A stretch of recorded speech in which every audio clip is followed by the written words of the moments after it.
Sometimes it takes a while to figure out how you're going to categorize these types of things, but I've decided to start a series of videos which I'm just going to title GameDeVlog and then number blump.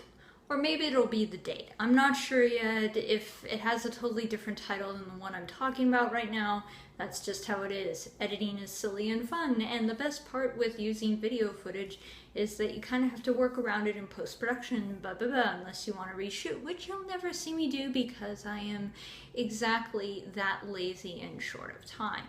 So this is an update to my ongoing tabletop campaign that's in development. And if I burp, I just swallowed a burp. I'm very sorry if I do that because I'm trying to cram as much information in as possible. So last time I mentioned that we did a session and then went pretty interestingly, and then I haven't talked about it since. And you're probably thinking like, yeah, she's fly by night, she's moved on to some other project. No, I am still working on my game. It's just that I've been kind of not feeling so great, and so I've just kind of reverted back to development and away from test play. And now that summer's rolled around, my test players are kind of busy and off to other things. So this is leading me into my next development, which is two parts or two things that have come up. I have taken on an editor-in-chief, and his main job is he's going to actually be managing the mechanical, mathematical end of the spectrum for the game system. This has been a project that has taken way too long, and yet a lot of people, when they see the portfolio for it, say that it is worthwhile enough to keep pushing ahead because it's so detailed and so interesting. And I'm using air quotes not because I'm trying to be annoyingly ironic and silly or anything.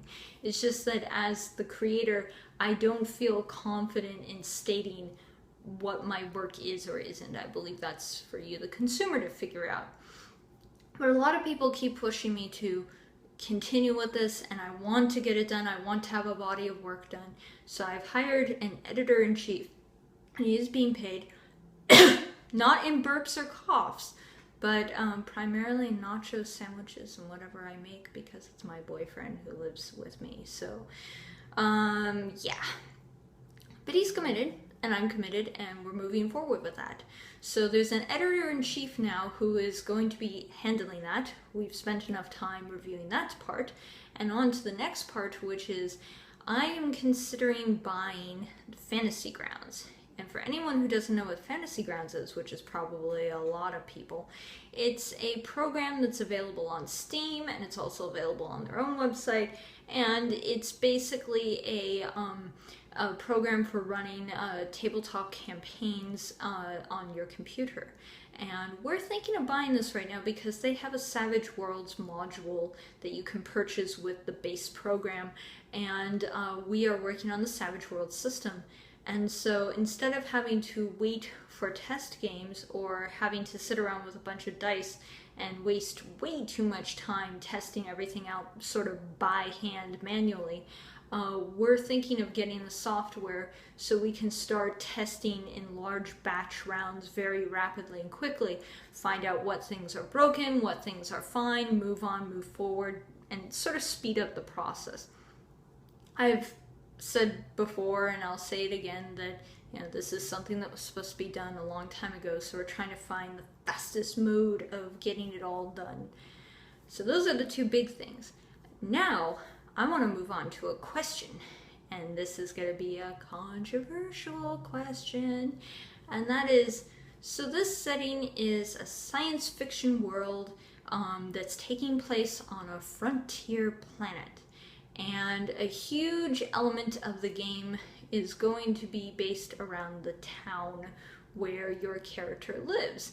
And this is kind of going to be partially inspired, honestly, by Majora's Mask and Animal Crossing. And what I mean by those two wildly different things that are both made by Nintendo smashed together is an environment where the NPCs feel really fleshed out, and the game masters can take the written material and really feel like they've been handed fully fledged out characters that they can role play to their players, and they are allowed to change however they want, but that it's really a sturdy base to go on. It isn't going to be like a lot of supplementary material for roleplay games where you get a name and a skill set and like a class, and then from there you have to make up their personality on whatever tids and bits the creator originally just left in there. These guys are going to have fully fleshed out sort of persona themed, not persona the game, but sort of surrounding and really focusing on their personalities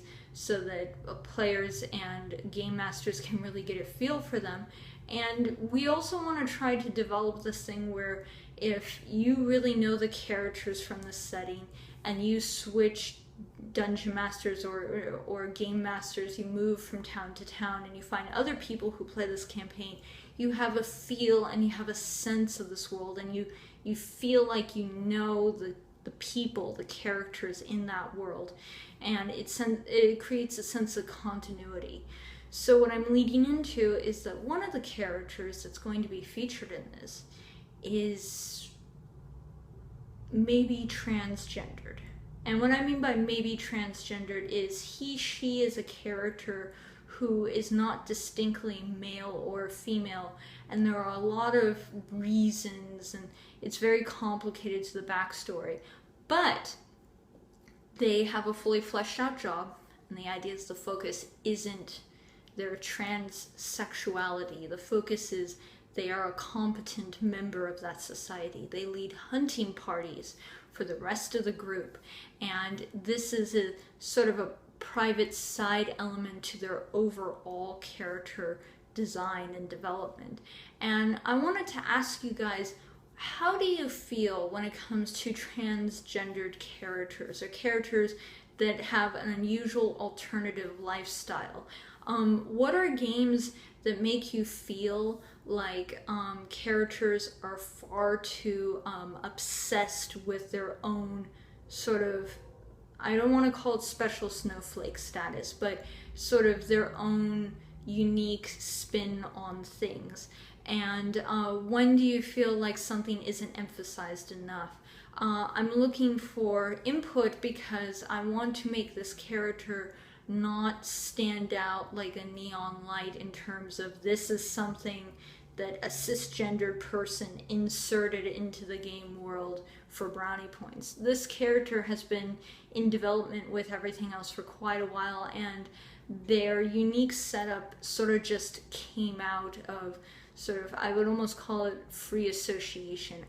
As an artist, I often will draw characters and then develop their backstory around how they look, and I just decided this character kind of looked like they were in between, or that they were transitioning from one phase to another, and so I decided this character should be transsexual because that's the vibe, or that's the look I'm getting from them. And so now that we're in this writing phase, I'm just kind of curious what your opinions are on how to convey a character with a very unique situation, but not to turn that character into some kind of a stereotype, or to turn that character into some kind of diversity brownie point token. Because I'm very against tokenism. I'm very much for diversity, but I'm against that idea of adding one token diversity character in. And I really want to avoid that with the setting. And I know it's a very hot topic right now on the internet, the issue of diversity and representation. I'm just kind of curious, when it comes to gaming, how do you feel about running into non-playable characters, NPCs, that are unusual and that, you know, have interesting, unique situations attached to them? I'm really interested in seeing what your opinion is down below, and I really appreciate that you watched this very, very long-winded update video. Bye.